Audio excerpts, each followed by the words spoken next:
ఇక్కడ తెలంగాణలో ఎన్నికలు జరిగినప్పుడు మిమ్మల్ని ఎక్కడ ఇన్ఛార్జిగా పెడితే అక్కడ అందులో ఒకటి ఖమ్మము, వరంగల్, హైదరాబాదు వీటిలో ఇన్ఛార్జిగా చేశారు. ఇక్కడ మిమ్మల్ని బాగా వాడుకున్నారు. కానీ మీరు చేసే ప్రజాసేవను గుర్తించట్లేరా?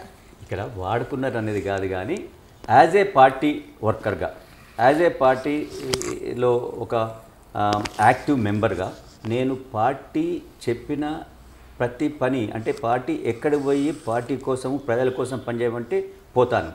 దీనిలో ఇవ్వలేదంటే మన ముఖ్యమంత్రి గారు మాలాంటి వాళ్ళం ఏమనుకుంటాం, పని చేస్తుంటే పదవులు వస్తాయి అనుకుంటాం. పని చేస్తా పోతుండాలి. కొన్నిసార్లు పదవులు లేట్ రావచ్చు, కానీ పదవులు అనేది తప్పక పనిచేసేలకు వస్తుంది. అది నేను అనుకుంటున్నాను.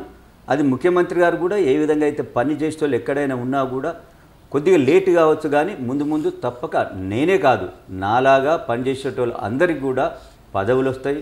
ఆ విధంగా ప్రభుత్వము అంటే పార్టీ తప్పక వారిని గుర్తిస్తుంది, తగిన విధంగా గౌరవిస్తుంది చెప్పి నేను భావిస్తూ ఉన్నాను. దాంట్లో ఇప్పుడు రాలేదనే చెప్పే ఒక భావన ఏం లేదు. ఇంకా పని చేద్దాం. పని చేసేదానికి మనకు శక్తి ఉంది. మన కాళ్ళ మీద మనం నిలబడుతున్నాం. మనము ఒకళ్ళ మీద ఆధారపడితేనే అయినప్పుడు మన కాళ్ళ మీద మనం నిలబడినప్పుడు అయ్యో నాకు పదవి రాలేదు, నాకు చాలా కష్టం ఉందని కాదు. నేను ఫస్ట్ నాకై నేను నా యొక్క దాని వనరులను అంటే నేను సమకూర్చుకొని దాని ద్వారా నేను పనిచేసేదానికి ముందుకు పోతున్నా.